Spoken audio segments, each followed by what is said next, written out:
सारी डिवेलपमेंट ਜਿਹੜੀ ਸਾਡੇ ਜ਼ਿਲ੍ਹੇ ਦੇ ਵਿੱਚ ਹੋ ਰਹੀ ਹੈ, ਜਿਹੜੀ ਕਮੀ ਹੈ ਉਹਦੇ ਸਾਰੇ ਬਾਰੇ ਗੱਲਬਾਤ ਕੀਤੀ ਹੈ।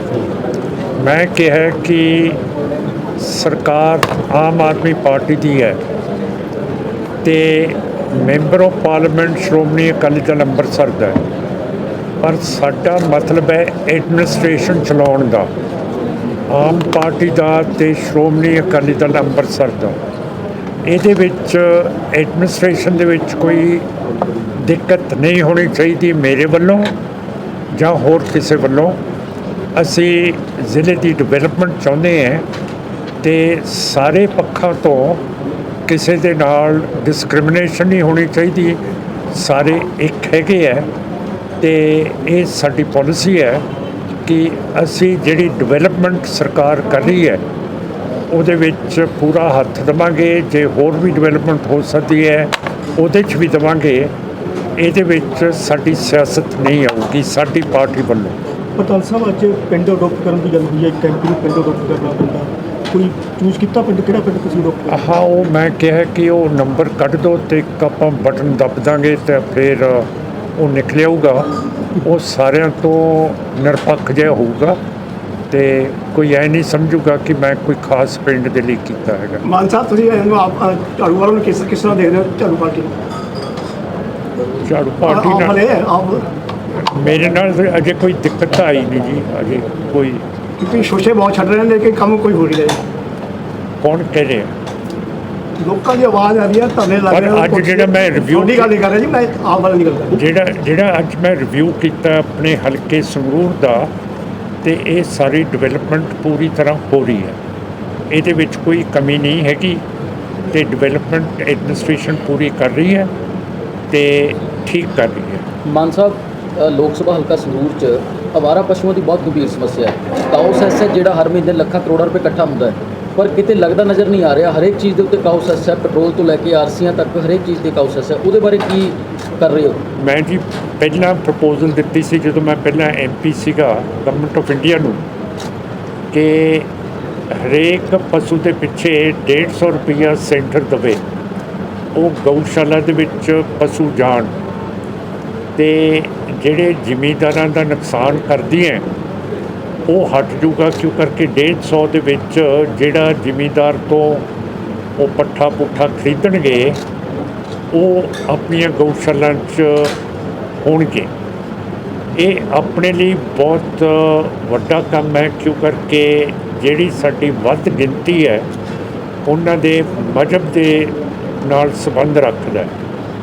ਸੋ ਅਸੀਂ ਉਸ ਨੂੰ ਵੀ ਸੋਚ ਕੇ, ਪਰ ਗਵਰਨਮੈਂਟ ਆਫ ਇੰਡੀਆ ਅਜੇ ਤੱਕ ਇੱਧਰਲੇ ਪਾਸੇ ਆ ਨਹੀਂ ਰਹੀ ਕਿ ਗਊਆਂ ਨੂੰ ਕਿਵੇਂ ਸਾਂਭੀਏ, ਅਤੇ ਅਜੇ ਵੀ ਖੇਤਾਂ ਦੇ ਵਿੱਚ ਫਿਰਦੀਆਂ ਜਿਹਦੇ ਨਾਲ ਨੁਕਸਾਨ ਬਹੁਤ ਹੋ ਰਿਹਾ ਹੈ। ਅਤੇ ਮੈਂ ਤਾਂ ਇਹੀ ਪ੍ਰਪੋਜ਼ਲ ਦਿੰਦਾ ਕਿ ਗਵਰਨਮੈਂਟ ਆਫ ਇੰਡੀਆ ਸਾਨੂੰ ਪੈਸਾ ਦੇਵੇ ਹਰੇਕ, ਅਤੇ ਗਊਸ਼ਾਲਾ ਦੇ ਵਿੱਚ ਇਹ ਜਾਣ ਅਤੇ ਇਹਨਾਂ ਦੀ ਪਾਲਣ ਹੋਵੇ। ਮਾਨ ਸਾਹਿਬ, ਉਹ ਕਹਿੰਦੇ ਗਊਸ਼ਾਲਾ ਵਾਲੇ ਕਹਿੰਦੇ ਸਾਡੇ ਕੋਲ ਸਪੇਸ ਹੀ ਨਹੀਂ ਹੈਗੀ। ਹਾਂਜੀ, ਸਪੇਸ ਨਹੀਂ ਹੈਗੀ ਇਹਨੂੰ ਜਿਹੜੇ ਅਵਾਰਾ ਪਸ਼ੂ ਹੁੰਦੇ ਨੇ ਉਹਨੂੰ ਰੱਖਣ ਵਾਸਤੇ। ਮੇਰੇ ਕੋਲ ਤਾਂ ਸਪੇਸ ਹੈਗੀ ਹੈ, ਮੈਨੂੰ ਦੱਸੋ ਇਹ ਜੇ ਕੋਈ ਸਪੇਸ ਦੀ ਕਮੀ ਹੈਗੀ ਹੈ ਮੈਂ ਕਰਾ ਦੂੰ। ਮਾਨ ਸਾਹਿਬ, ਉਹ ਸੈਂਟਰ ਦੀ ਗੱਲ ਪੁਰਾਣੀ ਸੀ, ਹੁਣ ਤਾਂ ਸਟੇਟ ਕੋਲ ਜ਼ਿਲ੍ਹਾ ਵਾਈਜ਼ ਹੀ ਬਹੁਤ ਕਾਊ ਸੈਸ ਇਕੱਠਾ ਹੋ ਰਿਹਾ ਜੀ। ਫਿਰ ਪ੍ਰਪੋਜ਼ਲ ਤਾਂ ਇਹੀ ਹੈ ਨਾ, ਇਹ ਤਾਂ ਧਰਮ ਦੇ ਨਾਲ ਇੱਕ ਜੁੜਿਆ ਹੋਇਆ ਸੰਬੰਧ ਹੈ। ਹਾਂਜੀ, ਅਤੇ ਇਹਨੂੰ ਧਰਮ ਦੇ ਨਾਲ ਹੀ ਆਪਾਂ ਇਹਨੂੰ ਹੱਲ ਕਰ ਸਕਦੇ ਹਾਂ। ਅਤੇ ਗਊਸ਼ਾਲਾ ਅਤੇ ਗਵਰਨਮੈਂਟ ਆਫ ਇੰਡੀਆ ਤੋਂ ਫੰਡ ਆਉਣੀ ਬਹੁਤ ਜ਼ਰੂਰੀ ਹੈ। ਅਤੇ ਗਊਸ਼ਾਲਾ ਸਾਰੀਆਂ ਵੋਲੰਟਰੀ ਹੈ ਅਤੇ ਬੜੇ ਚਾਅ ਦੇ ਨਾਲ ਜਿੰਨੇ ਵੀ ਸਾਧ ਸੰਤ ਹੈ ਉਹ ਸੇਵਾ ਕਰ ਰਹੇ ਹੈ।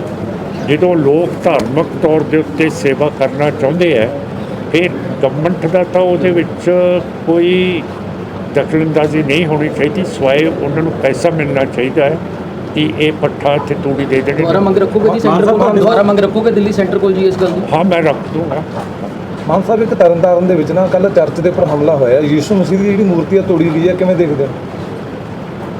ਕਿੱਥੇ? ਤਰਨਤਾਰਨ ਦੇ ਵਿੱਚ ਇੱਕ ਚਰਚ ਦੇ ਵਿੱਚ ਹਮਲਾ ਹੋਇਆ, ਮੂਰਤੀਆਂ ਤੋੜੀਆਂ ਗਈਆਂ ਨੇ, ਲੋਕਾਂ ਦੀਆਂ ਜਿਹੜੀਆਂ ਧਾਰਮਿਕ ਭਾਵਨਾਵਾਂ ਨੇ ਉਹਨਾਂ ਨੂੰ ਕਿਵੇਂ ਦੇਖਦੇ ਹੋ ਤੁਸੀਂ?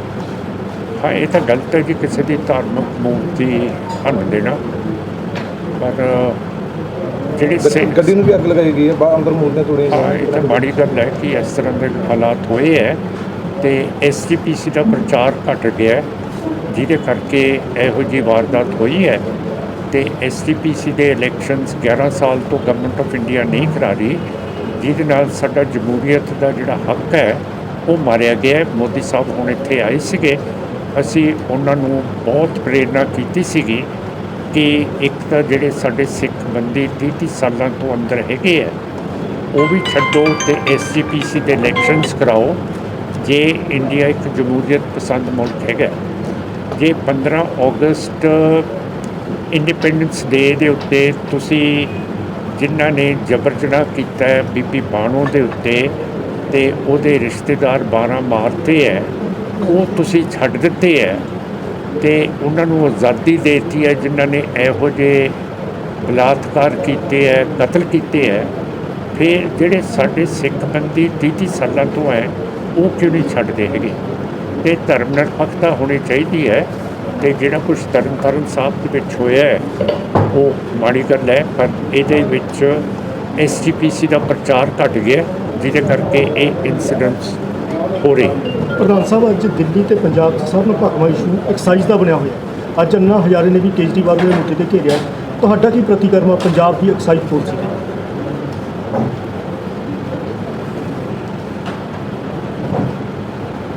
ਮੈਂ ਅਜੇ ਕਹਿ ਨਹੀਂ ਸਕਦਾ, ਇਹ ਮੈਨੂੰ ਸੋਚਣਾ ਪਊਗਾ ਇਹਦੇ ਬਾਰੇ, ਐਕਸਾਈਜ਼ ਪਾਲਿਸੀ ਬਾਰੇ।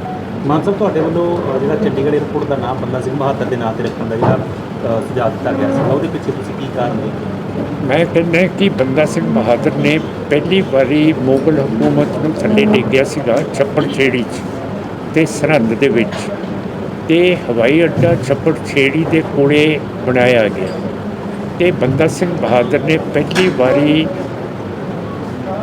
ਸਾਰਿਆਂ ਨੂੰ, ਜ਼ਿਮੀਂਦਾਰਾਂ ਨੂੰ ਜ਼ਮੀਨ ਉਹਨਾਂ ਦੇ ਨਾਂ ਦੇ ਪੱਟੇ ਦੇ ਦਿੱਤੇ ਸੀਗੇ। ਪਹਿਲਾਂ ਜ਼ਮੀਨਾਂ ਸਰਕਾਰ ਕੋਲੇ ਹੁੰਦੀਆਂ ਸੀਗੀਆਂ, ਤੇ ਜੇ ਪਹਿਲਾ ਸਿੱਖ ਰਾਜ ਜਿਹਨੇ ਸਥਾਪਿਤ ਕੀਤਾ ਤੇ ਉਹਦੇ ਨਾਂ ਦੇ ਉੱਤੇ ਛੱਪੜ ਛੇੜੀ ਦਾ ਜਿਹੜਾ ਹਵਾਈ ਅੱਡਾ ਹੈ ਉਹ ਹੋਣਾ ਚਾਹੀਦਾ, ਮੈਂ ਇਹ ਕਿਹਾ।